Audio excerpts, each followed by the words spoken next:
IT Alliance Technology Trend Series 2021. My name is Alan Hoare. I'm based in the Technological University of Dublin in the School of Surveying, Construction Management. I'm also one of the founders of the Construction IT Alliance. So for 2021, we're going to continue on the journey of digital, but this year we're going to be focusing on what we see as the top 10 technologies that are going to transform the construction industry, or maybe they're already transforming the construction industry. The focus of this afternoon session is cloud-based construction management, and we've had a great response to this series from the membership and also from our sponsors. You can see there that we've had a great response from Diatec, Berkeley Geospatial, RIB, I2, Costex, Evercam, Linesight, and SIS, and we may well be joined by others throughout the year. So my role this afternoon is to chair this session, and I'm delighted that, Shall, if you go through our program, that we have three experts, I suppose you could say, in this area. We've David Perdon from Diatec, Ciaran Brennan from LiveCost, and Brandon Oliveri-O'Connor from Procore. So you're all very welcome this afternoon, and thank you for taking the time. So without further ado, I'm going to introduce you to our first speaker, David Perdon. Just by way of some housekeeping, I suppose, if people could keep maybe their mics on mute and also turn off their cameras so that we can concentrate on the speakers. There'll be hopefully plenty of opportunity for you to ask questions. If we could use the chat facility, and I'll keep a close eye on that. And so looking forward to the presentations this afternoon. So David, good afternoon. Good afternoon, Alan. Thanks for the opportunity today. I'm just going to share my screen and we'll get started in earnest. Just make sure everybody can see my screen okay. That's perfect. I'm going to mute now. Perfect. Thank you, Alan. So good afternoon, everyone. As Alan mentioned, I'm the first of three speakers today. My name is David Perdon. I'm the Technical Director for Diatec Group, based in Dublin, Cork and Galway. My role predominantly within the organisation is to look at the technology services and capabilities of implementation and adoption of that technology across the entire AEC ecosystem, predominantly in Ireland, but also in the UK and some parts of Europe as well.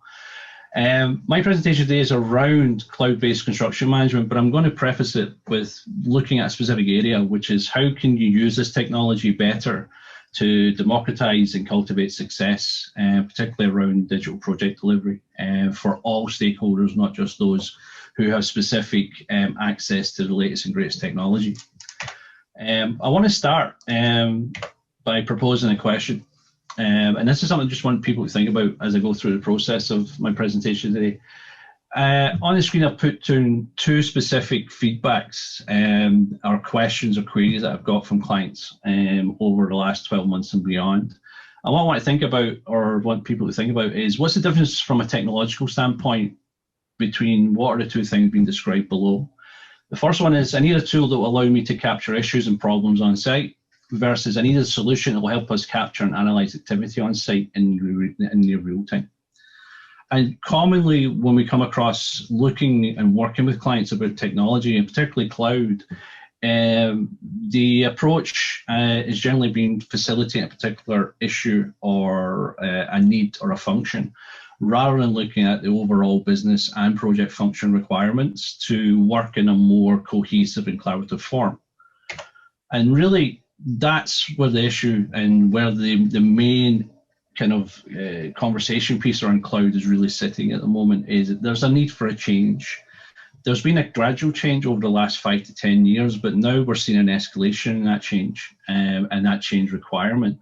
We have a lot of competing areas of interest on projects, and not only projects, but also business functions.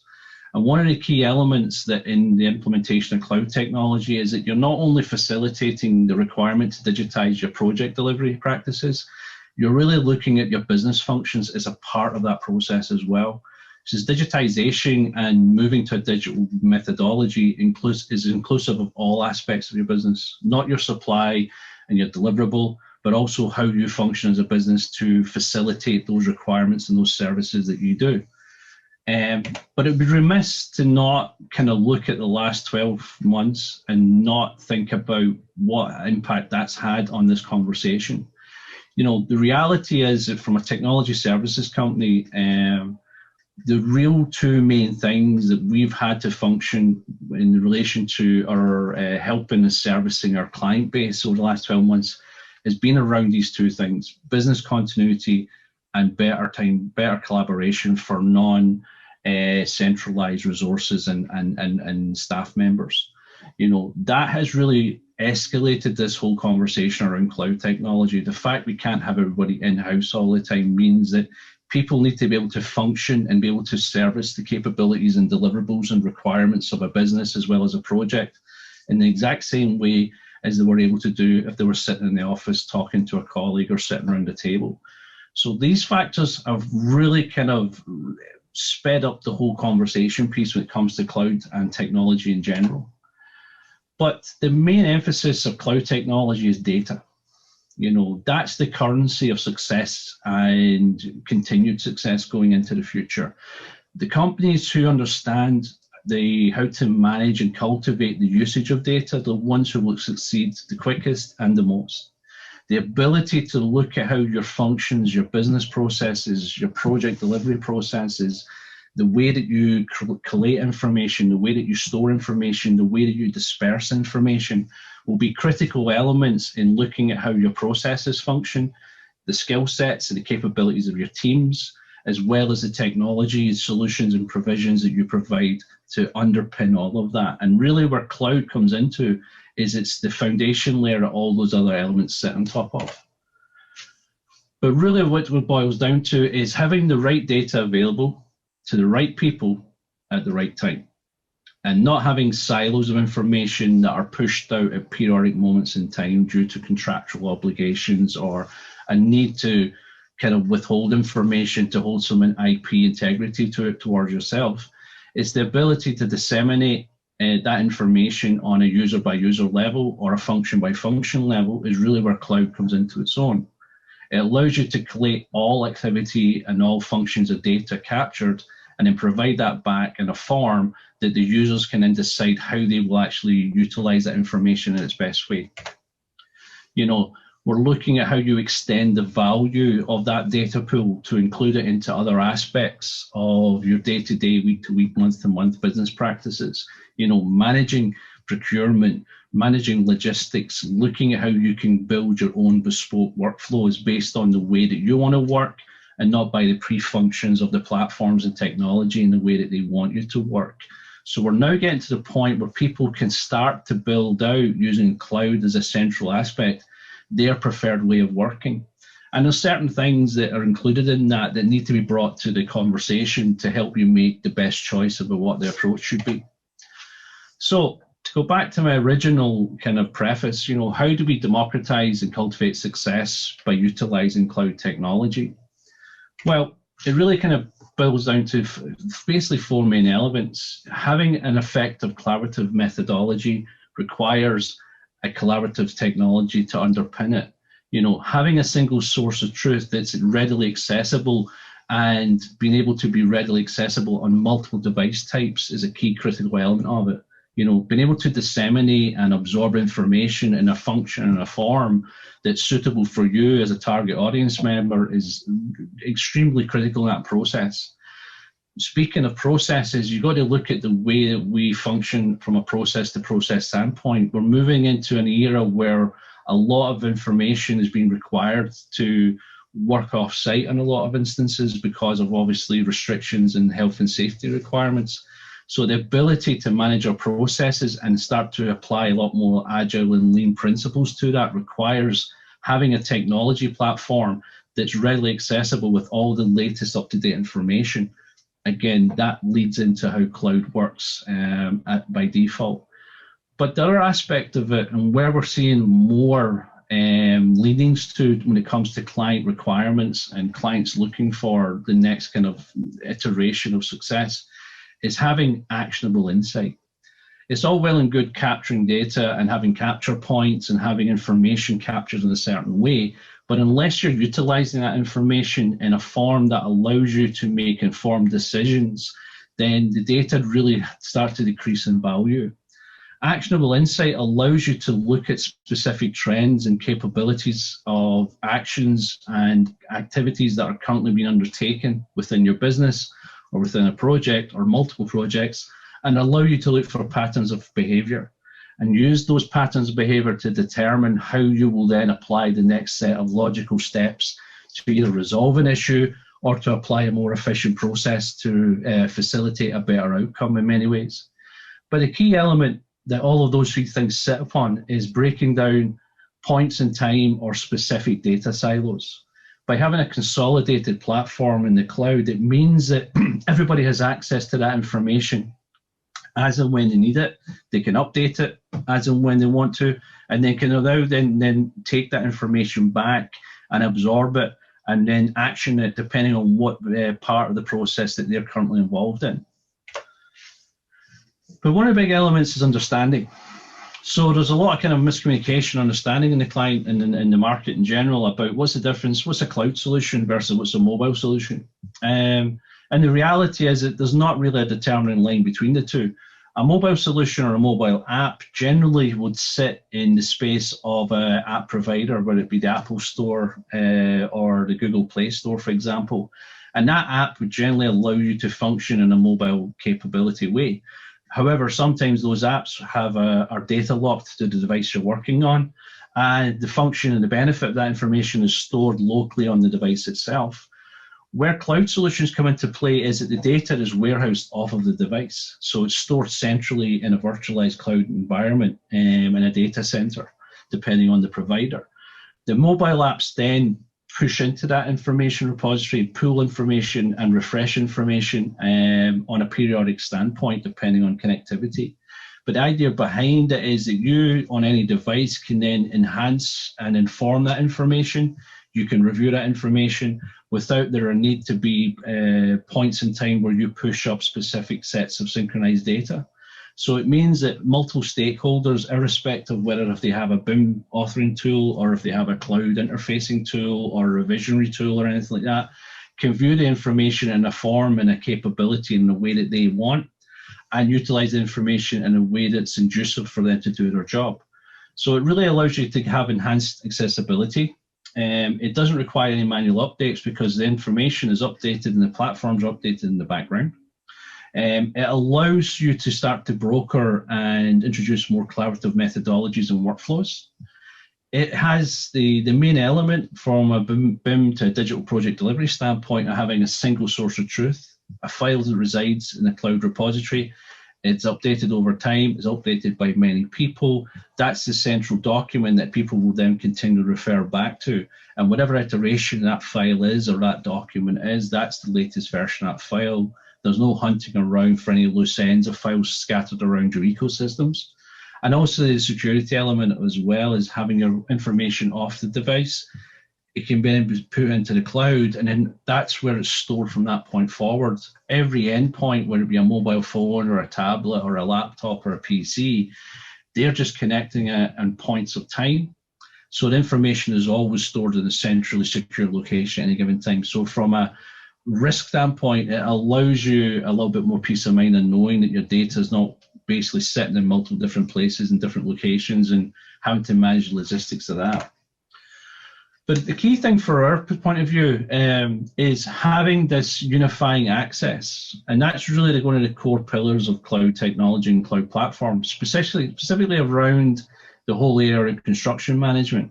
Diatec as a company, we provide Autodesk solutions, and you'll hear from other solutions, and there are two speakers today that they do a lot of the same stuff or look at specific areas of requirement and need.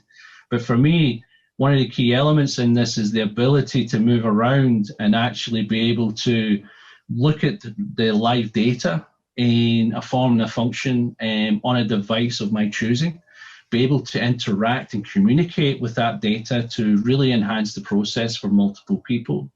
You know, we can start to look at, you know, being able to disseminate and use information in its current form, and as it's revised, move through the process of really managing the maturity of the information over time.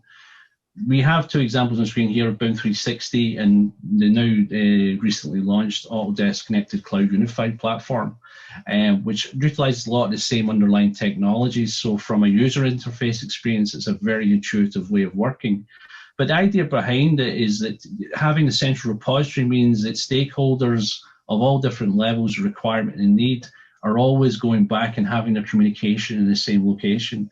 There are not multiple instances of conversations happening via, email or telephone, and having to go back and trying to look at things like conflict resolution and things like that. It becomes a lot more tricky when you're having multiple threads of conversation. One of the big elements of cloud, which we'll see happen more and more over time, and one of the things that's really seen the biggest expansion in its utilization across our client base, for example, would be around the need to integrate. One of the key fundamentals of cloud computing is really about the ability to integrate multiple platforms. And this is where we start to kind of come back to the conversation piece about democratizing and cultivating success.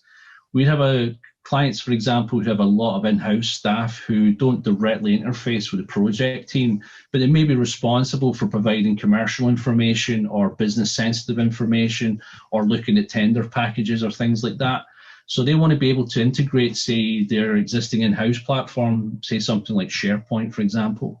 So integration allows us to create rules of engagement using the cloud technology and using the algorithms and underlying platform technology to create conversations between these platforms, which allows us to maintain the integrity of a common data environment and a central source of truth, because it just means that I'm just looking at the information through a different window. So I can share reports, I can share documentation from, say, BIM 360 into SharePoint, but I can equally do the same. So someone could put a new document in SharePoint, I can have that reflect into the BIM 360 environment. To condense that, what cloud will allow you to do, it will allow you to think beyond just the project delivery mechanisms and ultimately, say, the life cycle management of particular assets. You can start to think about the journey and the process to build and deliver that information, and what the integral parts and the people involved and the tools that they use to help that journey along in a more efficient and lean form. One of the key things that came out recently in a survey was that 30% of companies use 5 or more applications on their projects. So that's 5 different data requirements across 5 different applications. But very few of them have any type of integration or have even looked at integration about how you can just use one data source but view it through your different applications or your different platforms. So that's where we're going to see a big change over the coming year and beyond, is that people are now starting to really think about system integration and thinking about the cloud as one cohesive platform that they can plug things into depending on need and requirement, whether it be business or project related. One of the ways that we look at that from Diatec standpoint is through our vendors relationship with Autodesk. Is Autodesk have a program called Acc Connect. Now, Acc Connect sits on top of or sits around the same ecosystem as the BIM 360 and Unified platform. And what it allows us to do is it allows clients to set up very simple flow specific methodologies or recipes, as they're called, to create specific actions and capabilities between a wide range of different platforms. So I could create, say, a capability which will allow me to bring an information model from, say, Navis or BIM 360 and push it into another platform, or move it around into a different part of the repository on my data platform. The key element in all of that, however, is that this is where you start to try and automate and optimize formal process. And one of the other pillars that cloud computing has the capability of allowing you to do is allowing you to start to optimize the processes to remove some of the tedium in repetitive task elements, for example. But as I said at the start, the key foundation for a lot of clients' engagement on around cloud platforms is around understanding data better. So what we kind of look at is the ability to capture data in its raw form and then push that back into a reporting or a dashboard tool. It could be Tableau, it could be Power BI, it could be R, it could be Python, whatever your preferred method is. But the ability then to present that back to the wider audience in a concise form that they can use to make sense of the raw data is the third key element in understanding what the cloud technology can do and how you want it to work for you. You know, when we talk to customers now, rather than looking at that question that I posed at the start, we start to look at the wider picture now. What way do you work from a process standpoint? What technology do you currently use? What data do you come in contact with or are you generating? How are you measuring and capturing success? You know, what are the key metrics that you're looking to achieve on a project? And then how do we build that into a model that anybody within your organization and the wider project team, let's say, can just go in and very quickly click on a few graphics to get a full picture of what's going on, so they can then move on to the next logical step, which is to start making some informed decisions or having some informed discussions about what's actually happening on a day-to-day, week-to-week, month-to-month basis. So to kind of close off my part of it and to move on to the next speaker, there's really kind of 4 or 5 points I wanted to make about cloud technology and maybe a call to action at the end of this. What can we do now in terms of cloud technology? You know, what the capabilities are around is ability to unlock access. You can unlock informational access and capabilities to look at really in more detail the processes and activities that have been undertaken on any given endeavor, whether it be business related or project related or both. You know, that allows the validation process to happen, and you can start to build a metric platform and a success platform that will allow you to really kind of think about how you do things, whether it's the right approach and whether the approach needs to be changed. You know, the key thing is it allows you to start to build a culture and cultivate a culture that understands that actions have reactions. So the simplest task that happens on site has a knock-on and a ripple effect across the entire project, and ultimately the businesses that are affected by it. By building a model that allows you to capture that, understand it, analyze it, and inform and function a process around it, allows you to really start to really kind of build up the lesson learned approach to project delivery and ultimately with business growth going forward. The other aspect of it is clearly being defined now is that cloud platforms are now scalable. The cost prohibitive aspects of cloud platforms is starting to kind of move away as it becomes more competitive. So it's not just seen as a methodology for larger organizations to buy into.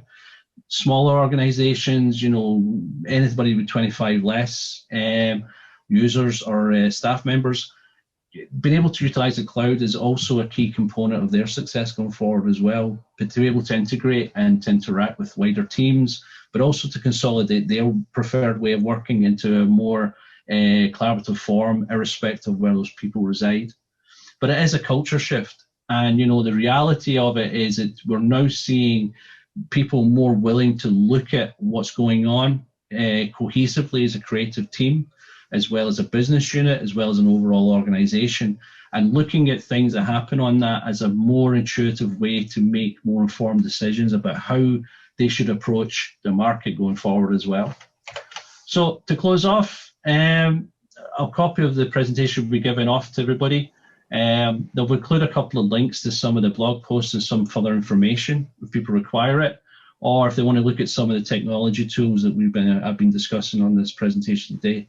There'll be a link on that as well. So thanks for your time. Appreciate it. Thanks, David. Perfect timing. Bang on 20 minutes.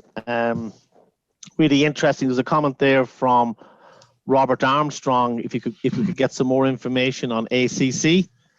Yep, absolutely. And its interaction with SharePoint and so on. Just maybe one reflection I have on it is you're talking so much about, you know, I suppose, democratizing success, the importance of data. You know, I mean, maybe there's a new person, a new profession emanating here, you know, that the important role of the information manager, the data manager, you know, that it's not necessarily IT manager or the IT people that bringing that information all together. But one of the things, maybe just a general point would be, you know, if you look at cloud computing, you know, it's defined as a network of remote servers hosted to the internet to store, manage, and process data. But a lot of companies use local servers, don't they? Yeah, but I think and personal computers to store information. So should companies be moving away from personal PCs storage? And yeah, they are. That's the reality of it, is that companies are looking at where the investment should be going forward and where the value stream of investment should be. Now, if you think about traditional methodology, and I won't go into too much detail, but I'll end it on this point. If you look at the way that companies would normally invest in IT, it would normally be servers, laptops, PCs. And the problem with that is that there's a defined life cycle on that procurement, 3 to 5 years, depending on a piece of hardware. Now, because the market is changing so much and the requirement and needs are changing so much, you can't really invest a large amount of money into infrastructure that has a defined life cycle. With cloud, you're basically investing in capabilities and access to constantly evolving technology. So you don't have that 3 to 5 to 7 to 9 to 10-year life cycle hanging over your head. You're paying for the capabilities, you're paying for the processing power, and you're paying for the accessibility. So that's, depending on what your need and requirement is as a customer and as an end user, you basically shop around to find the relevant solution that has the right price point for you and has all the functions that are required. Yeah, I even know in our own university, we would have, like many universities and higher institutes, we'd have lots of labs and hardware and software. And now that we're in this COVID era, we're looking at cloud-based access for students, and we're even questioning whether we should be investing in the next 2 or 3 years on more hardware, and whether we should be converting our lab spaces into more collaborative spaces where students can bring their laptops in and they just hook onto the software, hook on the cloud and get access to all the functionality and software that we need. So thank you so much. That was really excellent. I'm sure there'll be some questions coming in now, and we'll deal with those a little bit later. So I think you've set the scene. And Ciaran, you're very ready. Thank you, David. So Ciaran, you're very welcome this afternoon, and you've got quite a provocative title, Bringing the Masses into the Cloud. And I think it's your particular focal point of your target group, the smaller SMEs. I think they're the people that we need to be helping a lot. So over to you, Ciaran, and thank you again for joining us. Thanks, I appreciate that. I'll just share my screen and might get the nod that everything is good. Okay. So my name is Ciaran Brennan. I am the co-founder and a commercial director at a company called livecost.com. I'm going to take a sort of slightly interesting, hopefully interesting angle to this. And when I was asked to come on, the first thing that I think of is, what can I do to provide value to this particular subject and this particular audience? And I'd like to go through a little bit, first of all, about myself, the research that we've done to date, and in particular, the area of the market that we've conducted the research on, the problems we found in the particular cohort of the market that we spent time working on, and then how we are solving real day-to-day problems in the cloud for construction companies. So quick little introduction about myself. As mentioned, I'm the co-founder and commercial director of livecost.com. I also host a podcast called the Livecost Construction Experience, and it's relevant because I get to not be embedded in my day-to-day, and I get to go out and speak to a lot of interesting people doing interesting things in construction, which contributes to a lot of my findings that I find today. We picked up the winner of Ireland's Best Young Entrepreneur for what we're working on for Dublin 2019. And we also won the National Digital Research Centre's Investor Demo Day, which actually contributed to a lot of the early stage funding we received to help us do what we do today. My research is coming from 20 years working on site, and that's including starting, scaling, and then eventually selling my own business. So I've been in the trenches in this, and I've stepped out to really sort of figure out and understand the business side of things, which is where I started to get really passionate. So I spoke to Alan and Shannon earlier on. Just by pure coincidence, I was at a family funeral yesterday, and it gave us, we've got 10 people at the funeral, and I spoke to an uncle of mine who has just retired and gone back and done a lot of family tree stuff, and he was able to track the family back to the 1800s.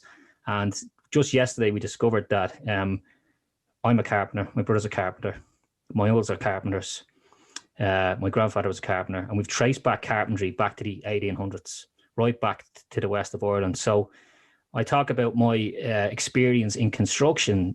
My DNA is embedded in this industry, but my focus has definitely been, and I'm slightly starting to turn into a black sheep of the family because I'm putting tools down and starting to talk about cloud technology, which isn't going down quite too well. But it's allowing me to understand, first of all, I understand the trenches. I understand what goes on in the day-to-day from a site. I understand them problems very well. I've taken them set of problems and I've started to understand what that means from a business point of view. And now I'm in a position where it is a privilege. I get to work with a lot of businesses at the moment, and I'm starting to understand what's going on there at a macro level and at a micro level. The research sources has also been pinned down and supported by Enterprise Ireland, who have put in early stage funding to allow us to do what we do. We interestingly spent 12 weeks with the National Digital Research Centre on an accelerator where we studied product to market fit. This was really interesting because there's not many times in your career where you get to down tools for 12 weeks and literally go and talk to customers, potential customers, people who you think maybe in the future could be a customer. And what that meant for me was I got to spend 12 weeks with a notepad and a pen talking to real people running real businesses that have real problems. And I got to bring that body of research back to the National Digital Research Centre and discuss potential technology solutions to the set of problems that we found. So product to market fit is something, it's massively interesting to me. And like I'm very grateful to have that time to spend doing 12 weeks worth of research. And as I said, it just literally entailed talking to business owners and talking to project managers and quantity surveyors and site managers, and just really getting a full in-depth understanding at scale what the set of problems were facing these particular businesses. And since then, we've gone on and we've basically been servicing small to medium-sized builders, developers, contractors, trades, etc., with software that we provide in the cloud. So this is a very, very basic sketch that I've put together, and it's just to emphasize some of the findings that we've had out there. So everybody will sort of understand this particular sort of sketch. But what we found when we started to talk to the companies, and we started to sort of focus in more around the subcontractor, builder, small developer type end of the market, is that we found that the body of research we're finding, and one of the companies that I linked it up there at the top there, a company called Fundamental, they're a big investor in European tech startups and in construction. They really focus on construction. And they have a question there, and it's basically saying, why hasn't construction and mining been disrupted? And their take on this was that it's because it's inaccessible and fragmented for outsiders. But their findings were that 99% of companies with fewer than 50 employees deliver 80% of the value, with enterprise-sized clients delivering 20% of construction value. So we decided to dig deep into that particular concept and find out what was going on there. There's a company called Dun & Bradstreet, which provide company data. And unfortunately, the Irish data isn't as crisp and as clean from a revenue and from an employee standpoint, so that the UK data is much more accurate. So when you look at the UK and you look at the D&B database and you do a search across residential commercial builders into the specialty trades and only look at parent and independently owned entities, you're looking at about 500,000 companies. So there's a big amount of contractors out there of this less than 50 staff bracket that Fundamental talk about. And what we found was that when we spoke to them about technology and we spoke to them about problems, we kept hearing that they felt that there was this area of this chain that were being slightly forgotten about in terms of the conversation around construction technology. And really, when we started to ask questions about them, what they were trying to describe to us is that they felt that some subcontractors were being a part of the conversation and some weren't. So if we talk about BIM, for example, some subcontractors, for example, those are involved in the design process, were very much involved in the conversation, and some weren't. And there was this little line in the sand starting to appear where some of our subcontractors and some of our companies with less than 50 staff, in this example, feel like they're slightly disconnected from the technology conversation. And that was really interesting to us because they make up a hell of a lot of the value for what we do.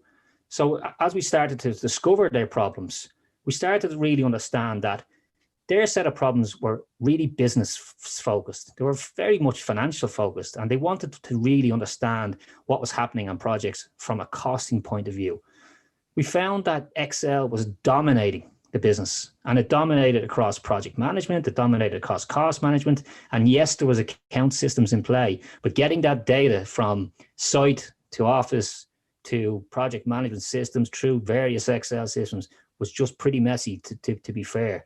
And what the industry were really looking for, and the solutions that, as David said earlier on, is now accessible and affordable, is that really they needed to bring this information into the cloud. So what were the key areas of a construction company, especially trade contractor, builders, that were out there looking for? What information could we grasp for them, bring it into the cloud to make it more connected and clean for them to track cost data? So they really wanted somewhere that they can take estimating, manage their subcontractors. So that's going down the supply chain again, manage their suppliers. And there's big talk at the moment around how are we going to manage the procurement side and digital procurement and e-procurement and all of these really hot subjects. We need to be thinking about these contractors who are predominantly buying a lot of material for these projects. And if we don't think about these guys and how we're enabling them to operate in the cloud, we're missing a big element of the conversation. So tracking the suppliers then through deliveries. Direct labor is a big problem for these. If you're operating with 40, 50 employees, and tracking all that labor was an issue. And then a sync. So a lot of these companies are using accounting products such as QuickBooks, Sage, Xero, and it's really making sure that there's no duplication of data. So taking them systems, again, one of David's points was really talking about the connection and the integration being absolutely key to this. So can we pick a system up, a cloud-based system? Can we connect it without changing the whole world of how these business operates, and just not have duplicated, and really focus in on the key elements that they need to operate on a day-to-day basis? Really what we found is that there was various different crews on various different job sites, but there was 4 key areas of discussion that these companies were having problems with. The first one was purchase orders. And when we talk about purchase orders and we look up the food chain, we've got sophisticated requisition processes in play, and that doesn't always feed right the way down. So a lot of the time with the companies that we went out and researched, they had requisitions processes in play to a point, but a lot of the time that would fall away when we just need to get the material to site pretty quickly. Therefore, we'll give site manager, site foreman permission to order material. Now he's in control of purchase orders. Now we have a bit of disconnection going on, and really the key was disconnection. So they were disconnecting a purchase order system from how they like to say operating their invoicing system, which sounds bizarre, but it was in truth what was happening. We still found a lot of paper-based purchase order systems being operated. We still found purchase orders being generated in another system outside of, let's say, how we're dealing with our project management and how we're dealing with our invoice management. And there was just a complete disconnect around the purchase order, which obviously relates to the delivery management. So purchase order being one document that needs to be created, or one process that needs to be created. Actually accepting the delivery was another key problem as well. So how are we tracking the delivery onto these sites was a huge problem for them. Price fluctuation around material that was being purchased was another problem. So very manually based process was still being in place. So how can we as a company of that size who are procuring a decent level of material, how can we manage the price fluctuation of that and make sure that we're not being overcharged, which is still a big problem across the industry? And then there was this huge manual effort involved in invoice processing. And a lot of the times we found when we sat with companies, we ended up getting to a point where we just asked one simple question. You know, we talk about problem hunting and trying to figure out really what business owners' problems are and project managers' problems owners are. And we just end, by the end of the body of research, hadn't even, when I think back to the 12 weeks, by week 10, we end up just saying, what keeps you up at night time? Like what are the problem? Talk to me about the problem that when you go to bed at night is sitting there on the top of your head. Talk to me about that particular problem. And it was always cost-based, always cost-based. It was really, I don't understand exactly where we're winning money on these jobs, exactly where we're losing money on these jobs. And when we started to delve into that particular problem and start to ask deeper questions, really it was just 4 key documents that they really needed to get a hold of. So what we done then is we just basically, we talk about AI, we talk about machine learning and cloud-based technologies. But like, if I just give, let me just pull back here a second. If I just give an example of one particular example. So this is just one invoice. So how can we use cloud-based technologies? How can we use machine learning? How can we use systems such as what it's technology, should I say, to solve real life problems? So in an example of somebody on site creating a purchase order, that's done through a mobile app that's sent to a cloud. It lands here on the dashboard, and we can track the delivery of the status of that. But the real problems happen around when the documents are coming in, and we've got companies sending in a lot of documents. So how can we use smart technology such as machine learning, such as cloud-based technologies to solve a real key day-to-day problem? So when invoices land in, we just built a simple system whereby a piece of technology can just take a document, look at a document, and learn from that document. So it'll automatically pick up stuff like supplier names, pick up purchase orders. If we have examples of new suppliers being added, which happens at that level all the time, we can just basically drag and drop. So again, nice clean drag and drops to create new suppliers and systems. Stuff like the purchase order being pick up the purchase order straight away. That allocates the cost to the correct project, so we don't need to do that. So now we're putting a bit of automation against this. Stuff like dates, and even down to every piece of critical information that we need to take off documents done for the user. We even went down to, we talk about the machine learning element of it. So we've done this where it's user-based, and when a supplier has an ERP, a lot of the rounding figures on ERPs can be done quite differently.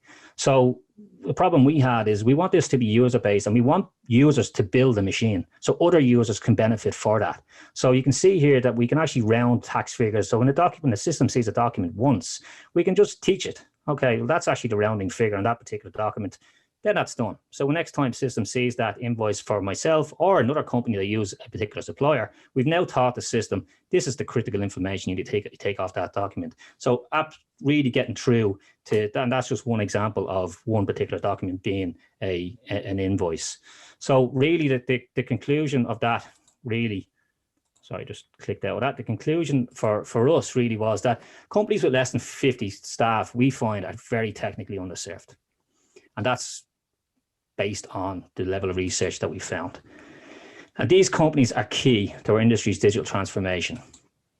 Their core problems won't be solved by BIM in the short term. So the key point that we found is when we asked questions, they all believed that BIM was a great thing for the industry. They all believed that they will end up there someday, but they didn't believe that in the short term it was going to have an impact on their business, and it wasn't going to something that they really needed to focus on in this particular short term. Their focus were all around how can we improve efficiencies, how can we take a part in this digital transformation, and how can we understand where we're winning and where we're losing money.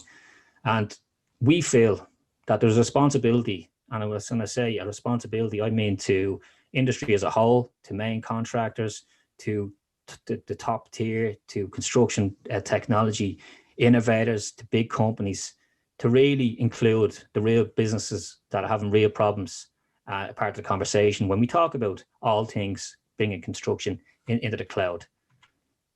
If anyone does want to have a further chat about any of the little particular items that I covered in that, my email address is there, and I'm more than happy to talk about anything when it comes to construction and construction technology in particular. Fascinating, Ciaran. Yeah, I mean, fascinating. We're so preoccupied with that 3-letter word, aren't we? BIM this, BIM that. While really, the vast majority of the masses think it's great, but there's lots to be fixed before we get there.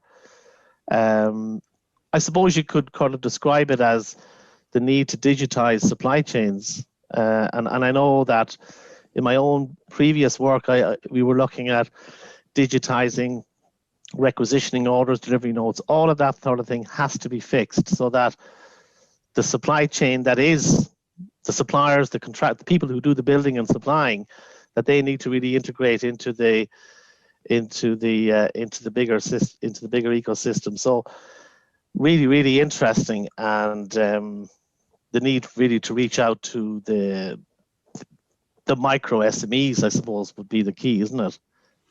Yeah.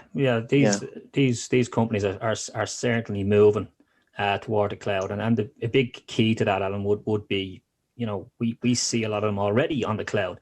They're on the cloud in accounting softwares, for example. So they're not against using technology, and that there is a narrative out there that that particular cohort aren't ready for technology and not interested in technology, and that wouldn't be our findings at all. We just find that it's just completely technically underserved. There's nothing really available to really go and solve core problems that they have. So they're already adopting cloud-based technology with their accounting packages. Some of them are using, project management systems such as like Asana and these type of project management systems that are not specifically built for construction, but they'll go and use them because it's just not readily available. We have a comment there from, sorry, cut across you there, Ciaran. We have a comment there from Robert Armstrong. Robert, have you got your mic on? Do you want to come in there? I know you're interested in finding out more about Ciaran. Yeah. A quick one, Alan. Ciaran, is this a system that, from what I can glean from it, it's designed for the smaller subbies basically that don't have the IT infrastructure or in-house capabilities to have their own independent systems. So this is like a shared resource basically for them.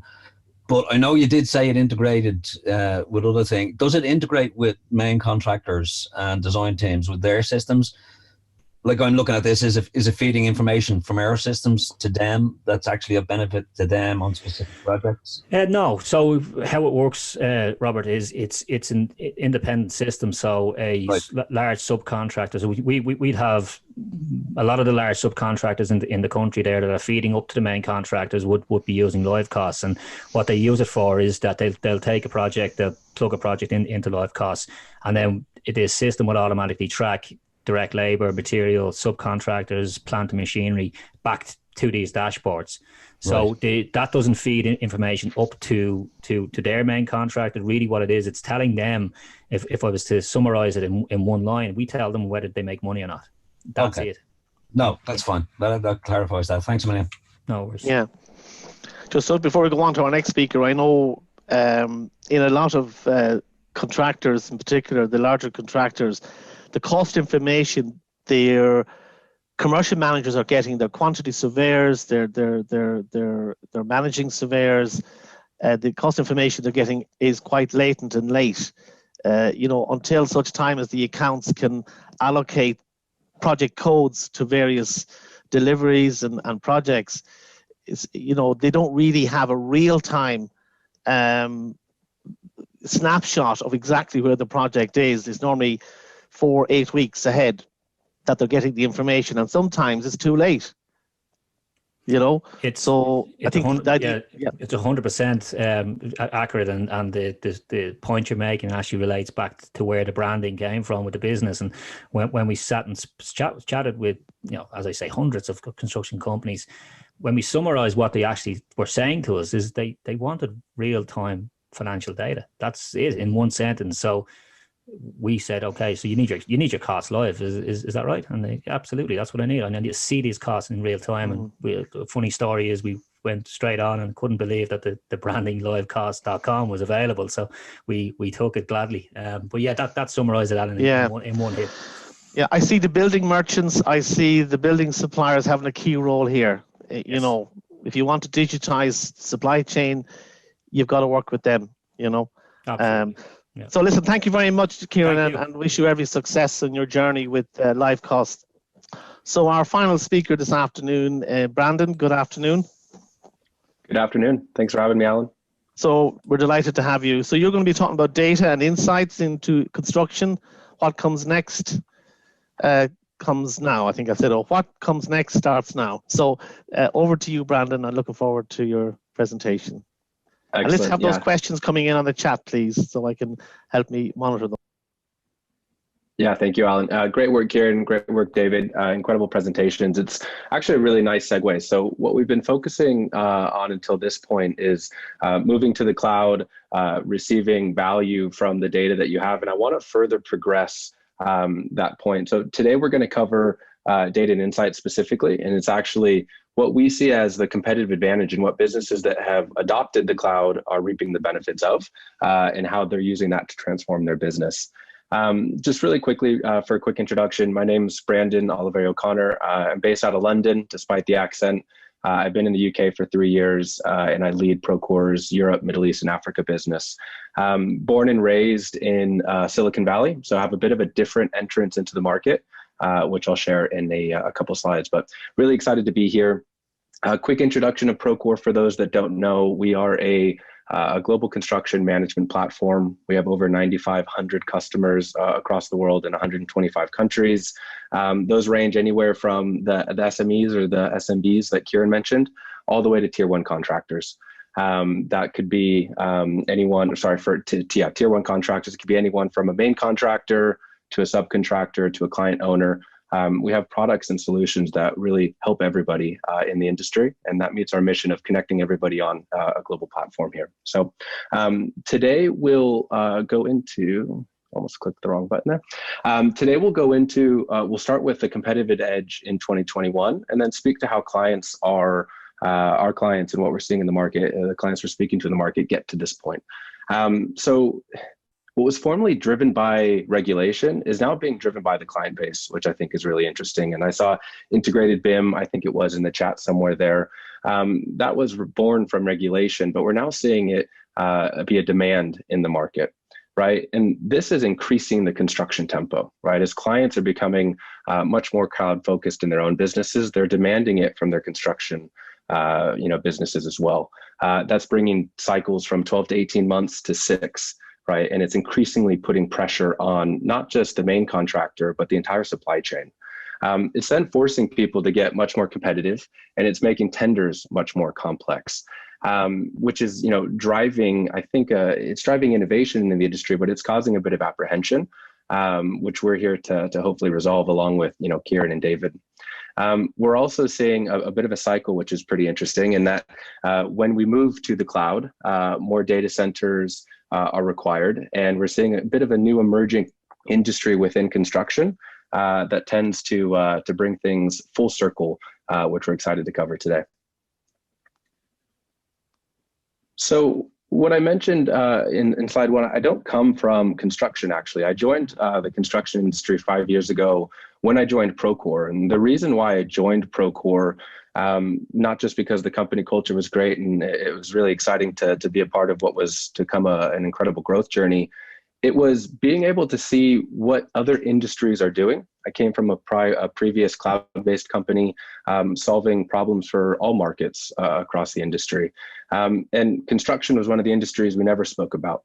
So when Procore came up into as an opportunity, I saw it as an opportunity to not only come in, work with a great company like Procore, but actually transform an industry. We're starting to see that, which is really exciting. We're starting to see the construction industry move from what was a tech laggard to a tech leader. And it's something that we're really focusing on here at Procore, and especially in the EMEA business. So at the heart of every project sits data, but we're not really making the most of it.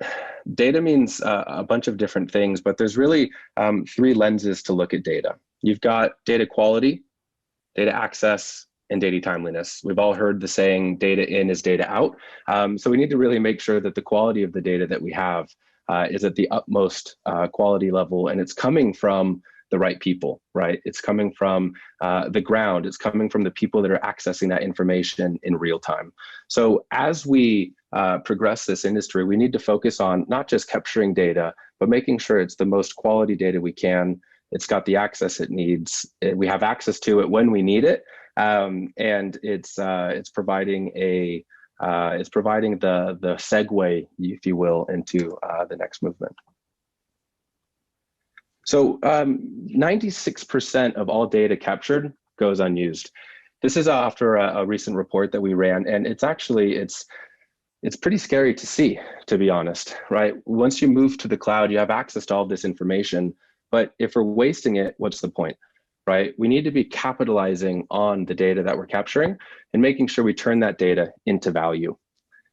13% of construction teams' time is spent looking for information, right? That's more than half of a day of a construction team's time on a project is spent just looking for the data that they have, right? We need to make sure that that is available, they have access to it, and they're able to get it when they need it. So that time can be better spent focusing on what they should be doing, right?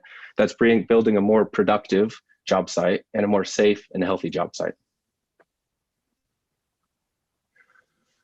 So we started digging into that statistic, 96%. It was really worrisome. And we started to figure out, why is that the case? We've been saying it at Procore for a few years now, but we fully believe that the ownership of this falls on the construction industry just as much as it does the software industry, just as much as it does the construction industry. And I think, Ciaran, you actually raised a point. This is a technically underserved industry, right? And that falls on software to make sure that we partner with you to solve for that. Some of the contributing factors of that: siloed tools and pseudo platforms, essentially systems that don't speak together or require dual entry or manually uploading information that might be stuck in different systems. It's due to a slow pace of innovation, right? We need to take all of the different factors of other industries that are driving the pace of innovation and bring them into the construction industry at a very quick rate, right? The third piece is adversarial relationships. Construction's one of the only industries that requires the full stakeholder supply chain that we mentioned earlier, right? You have many different businesses with many different software companies at the backbone of their systems and their processes that are required to work together, right? And until we have that integrated way of collaborating and communicating, we're not going to be able to realize the true value of that data. So Procore's mission is to connect everyone across your projects on a single platform. We really want to solve that problem we just mentioned, right? Everyone brings a different system to the job site. Everyone has a different process, and they need to figure out how to work together. We hope to provide the platform that solves that for everybody, and we're doing it. So whether you're an architect or a subcontractor, whether you're doing a pre-construction use case, or you're trying to manage your finances, Procore has a tool or a system to support that. And across the entire process is a Procore platform that's focused on data-driven analytics and a marketplace that connects not just Procore to another Procore system, but to the other systems that you expect to use on a daily basis, such as your ERP tool or your scheduling tool, whatever it might be. The platform itself improves communication across the project team from the field to the office, right? Whether you're on a phone, whether you're on your computer or an iPad, it really doesn't matter. We're connecting everybody in real time. It protects your margins, it helps you control costs, and it reduces risks because you have access to that data in real time, and it's all accessible in a single point. It also reduces rework, safety risks, and creates a clear and standardized process, right? We want to continue to enable entrepreneurialism of the job site and project management, but we need to have some kind of a common ground in terms of how we do things and we run our businesses. Now, to do that, we have to have a set of tools in one platform. And this needs to connect the entire team so that they can do what they do best, build. Exactly what I just mentioned. We need people to be building a more productive, healthy, and safe job site. So what Procore tries to do is we try to take as much of the administrative tasks out of the process, do everything we can to ease that burden, provide you the time and the space to go do your jobs how you should. We did a recent study as a part of that 96% data unused analysis, and we found that 84% of participants said Procore gives them better visibility into the health of their projects. 8 out of 10 participants said that Procore helps them easily track labor productivity on site, and 63% of participants said Procore helps field teams better document site issues. This is something we're really proud of, and it's only getting better.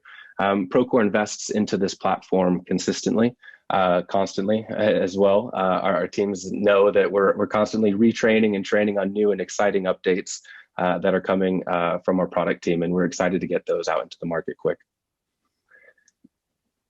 despite all of the heavy analysis that we put into building Procore for, into the best product it can be, all of the investment of time and resources and funds into building our platform how we need to, the technology or the industry is underserved.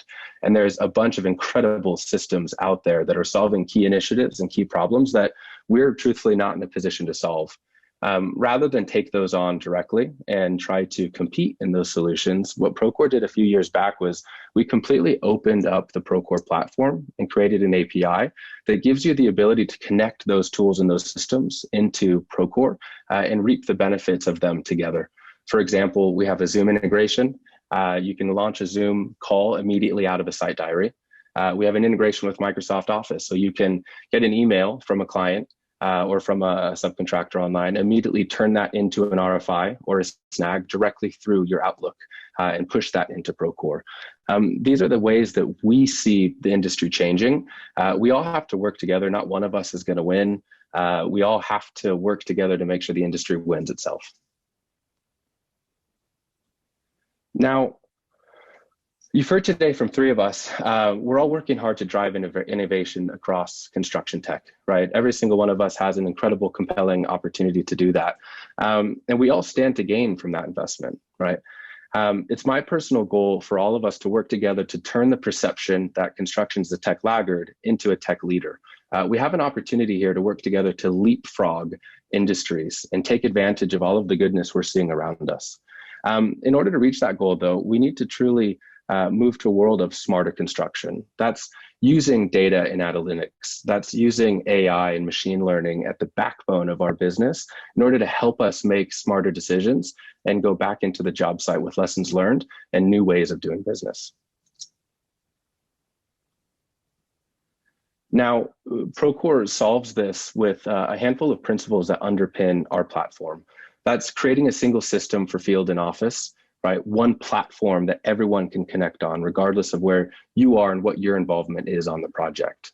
That's mobile site tools to track efficiency. So empowering those in the field with the ability to capture the data that they need, increasing that data quality I mentioned earlier, and the timeliness in terms of getting that back to the project manager and the teams when they need it.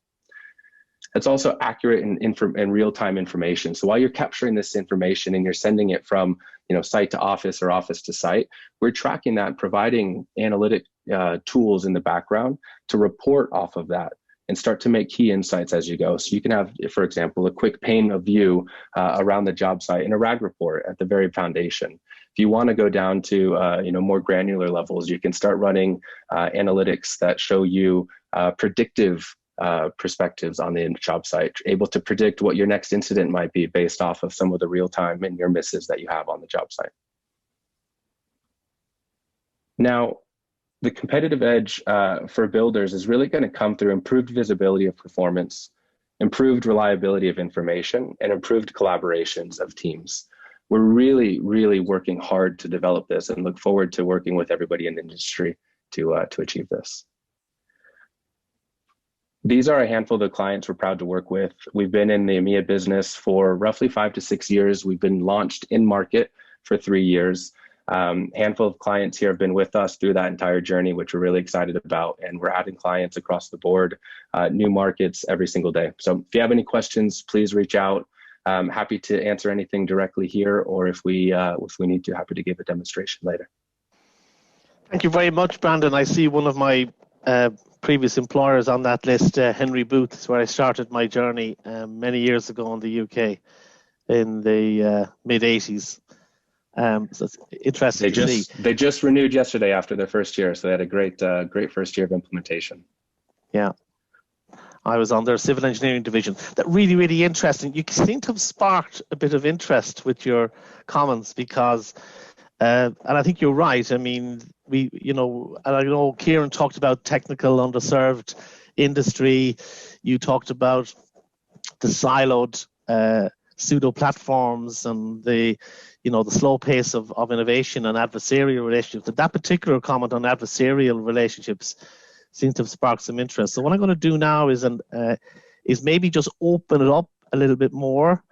If you have a comment there, Brandon, before we ask people. I was just going to say, I saw the chat going off, so I was curious what sparked that. I couldn't see the chat itself, but I'm catching up now.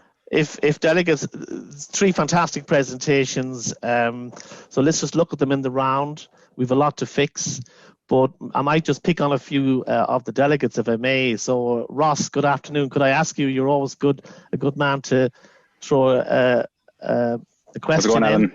Yeah, how's it going? You? Yeah, I'm good. Yeah, I think fantastic presentation, guys, and really exciting stuff going forward. I think, but that adversarial issue that we all know and hate actually about our industry is a key problem to our innovation drive and our progress going forward in the future.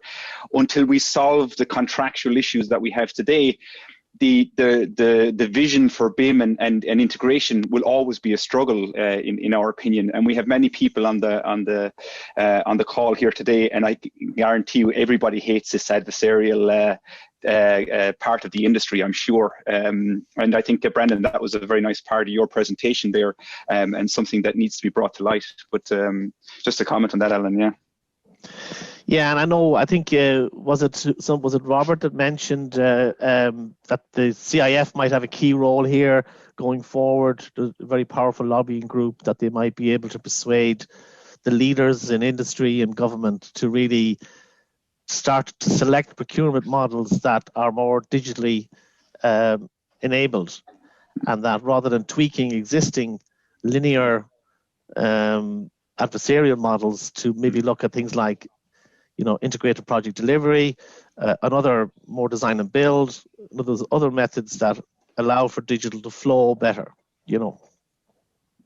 Partnering and alliance yes. Contracts has to be the future for our industry. Otherwise, we'll never progress.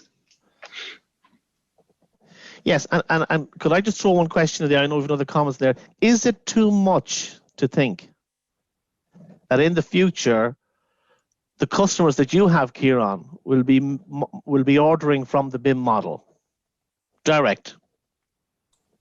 Yeah, I think the key to that, and we are working with suppliers on this, and this is very interesting point, is that the key to that is the data that are being fed up from our suppliers, merchants, brands, etc. So once we get that data flow correct, and we're able to order in that fashion, i.e. what you're talking about there, can we order from the model?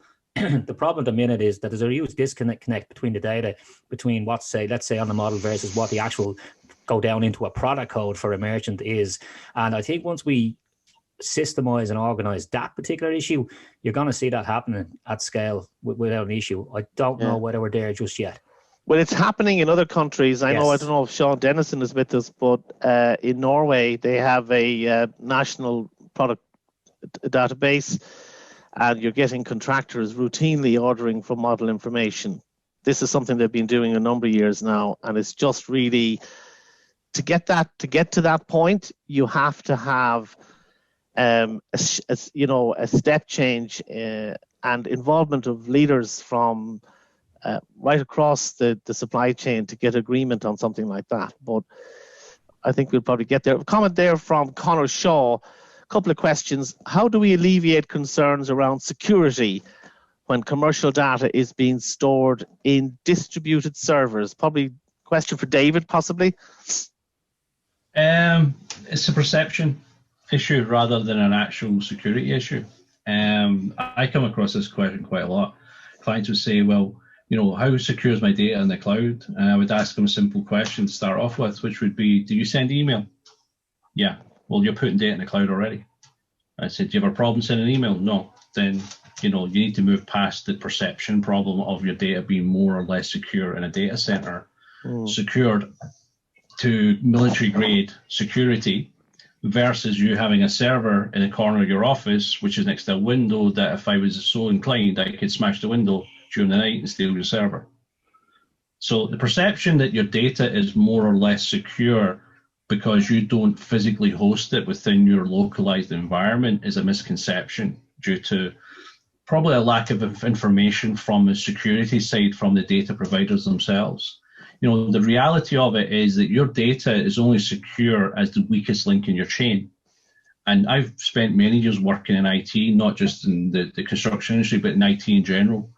And the reality is the weakest link in the chain is always the human behavior. someone with a password of password 01 was always the most common one. I could go to any industry, any company, walk around 100 machines. I guarantee you one machine has a password saying password 01. Doesn't matter how secure that machine was or how many layers of concrete are between the physical world and that machine. That's the weakness. It's not the data center. It's not the provider. It's the perception of the fact that you don't physically hold that data in your environment. So in short, data center security for most of these providers, and not all of them, has to go through a very strenuous process.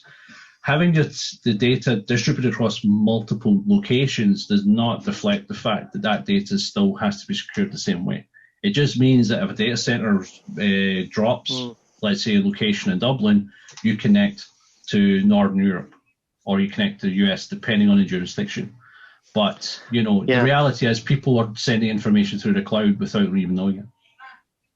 And of course, just a very brief point, I mean, the Government of Ireland through DPAR and the Build Digital project has specifically pointed at data standards as being very important. So ISO 19655, obviously, you know, again, I'm getting technical here, but contractors, actors in construction need to look at those standards, get certified, and then, you know, do what it says on the tin.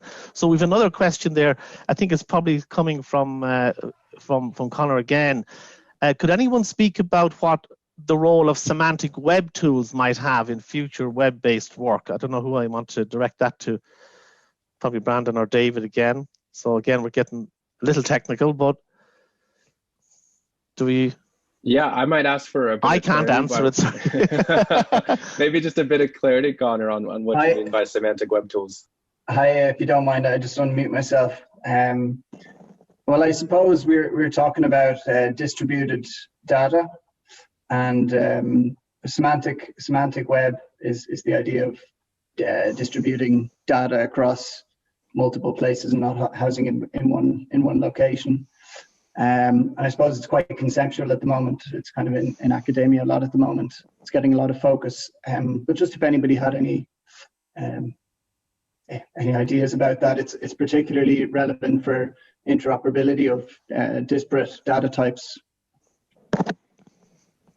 I can just give a perspective, and I may not be understanding correctly, so please correct me if I'm not. But this is something that's really been at the backbone of a lot of these data providers from the beginning, right? Triple replicating data, providing safe space for this data in various different parts around the world. For in the off chance something were to happen to one of the data centers, the replication zone can come online and provide access, right? Essentially making sure that there isn't a single weak link in the chain, to David's perspective. So if that's now coming from more of the AWS, Azure providers of the world down to the end user, I think that's only going to be a good thing. I think you're probably referring. Thanks a lot. You're probably referring to the World Wide Web Consortium work. I think there. We have a question there from Robert. Do you want to come in there? Thank you very much, Connor. Robert Armstrong. Yeah, thanks, Alan. No, I think, I mean, the concern that people have over security, and David, you touched on it there. I mean, it's getting our own house in order as an industry, as opposed to looking to technology to, you know, sort things for us. I mean, I know when I started in Wells, the uptake on technology was slow. Now that's 15 years ago, but I think the education within the industry as a whole, with IT in general, needs to be looked at. But that's something as an industry we need to address, as opposed to looking for someone to solve for us. Everything is as secure as it can be, or as secure as you make it yourself. I mean, you know, you're looking at password policies, you're looking at mobile device management.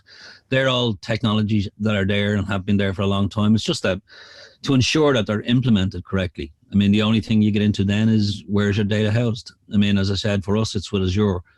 But we control, you know, the permissions, the access, you know, every aspect and facet of it.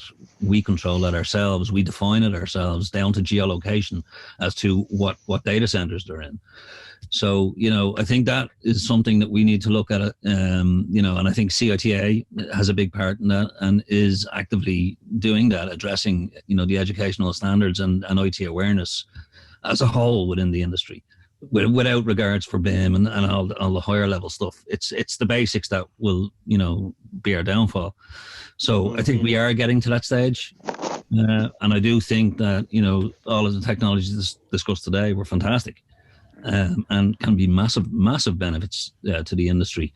But it comes down to companies fully understanding technology to make it easier for them to embrace technology, as opposed to seeing it as a necessary evil, seeing it as, you know, a key beneficiary for the business. Sorry, Alan, there. I have a comment to Absolutely, that there, Ross, please Robert, come in, if I jump in. We perceive data to be private, and we look at our information and our data as the key to our business, and it's what kind of drives our competitiveness.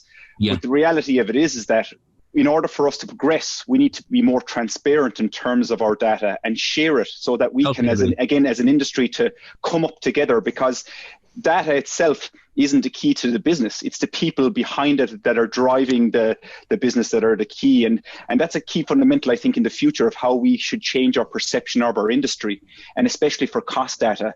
You know, a building costs what it costs in terms of its materials and its labor, and each contractor would approach that correctly. The key contractor, or the driver for the contractor, is the people they have driving the process. That's where the competitive advantage comes from. So transparency and opening up, I think, again, it's another aspect of what we believe the construction industry to be in the future. But yeah, I think what you're hitting on there, Ross, as well, is it's covering the adversity aspect of it. You know, that's an inherent part of the business is the, you know, keeping secrets. I mean, and you brought it up yourself, Alan, about the model in Norway. I mean, that becomes basically a level playing field for all businesses. So it's your business that wins the work and not your price. Yeah. But unfortunately, a lot of the business at the moment is price based. You know, lowest cost wins. Yeah. So you know, you've got to get around that. And that level playing field will drive innovation. Because Exactly. if we're all working from the same thing, we're also looking at how can we be more innovative and more cost efficient and more streamlined and more lean, and that will really drive us forward in terms of our progression, as Brendan was saying, over the next number of years. That will make companies stand out, Ross. To be honest, they will. You know, you can then become experts, and you can become, you know, leaders in your field. You know, it's really interesting. I know there's a comment there from Darina Porter there. I mean, just very quickly, as a construction economist, quantity surveyor, I've always been passionate about, you know, using digital to count things. Let's say, you know, quantity surveyors have to measure, but the technology should be able to do that for us. And what we can do as, say, contractors or suppliers is we can focus on price, not on the errors that could be possible, not on the errors that could be made in quantification. In other words, we should take that risk out. We should be able to measure accurately through model information.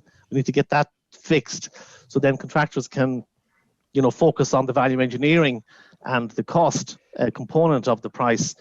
But, you know, I'd go another level to that, Alan. I'd say actually forget about price. You should be focusing on value creation and your process of delivery rather than price. Price will be whatever it will be at the end. And our obsession in the industry to focus on price is actually preventing us from progressing that going forward, I think. Yeah, we've got really, historical hangover from the way that work was traditionally being done. That's the reality of it. We've enabled complex processes and complex frameworks to challenge a problem that's psychological. That's the reality of it. Alan made a point there about the fact that, you know, as an industry and in particular area that he has experience in about, you know, counting things digitally, for example, right? It's a valid point, but I think that the problem is that we need to look way beyond that. It's not about can technology do something, it's why should technology do something, and what is the outcome that we're looking to achieve from this. I mean, I could take 100 things from a client and I could probably provide, and Brandon could also do the same, and Ciaran could also do the same. I could provide 100 different ways of doing things for those 100 different options and opportunities. The reality is there's no value in that, because I don't know which of those things are of any value to that particular client. And then more so when you expand that out to the wider ecosystem, what are the things that we should be focusing on that are of value? And I think the point was made, transparency is the key to all of that. And, you know, cloud computing is a doorway to transparency. you know, and if people take that on board and accept that, you know, a transparent, fully collaborative approach to project delivery and to business practices has a high tide lifts all ships approach, then I think we'll be in a better place collectively as an industry. Yeah, even where we are today, and in this environment, we're in our homes, we're in, you know, we're collaborating. This is the future. Whatever, please God, we come out of this pandemic, a lot of what we are doing today, the digital meetings, that will still continue because it's efficient, and so a lot of this will stay with us. I think, Alan, if there's any, sorry to cut across, I think if anything comes out of this pandemic, it has proved to the industry that technology is a fantastic facilitator. And it's there. And the remote capabilities and collaboration that we've always had, but people were hesitant and reluctant to embrace because they've had to embrace it. Now they're seeing the benefits of it. And we're only tipping it's only the tip of the iceberg.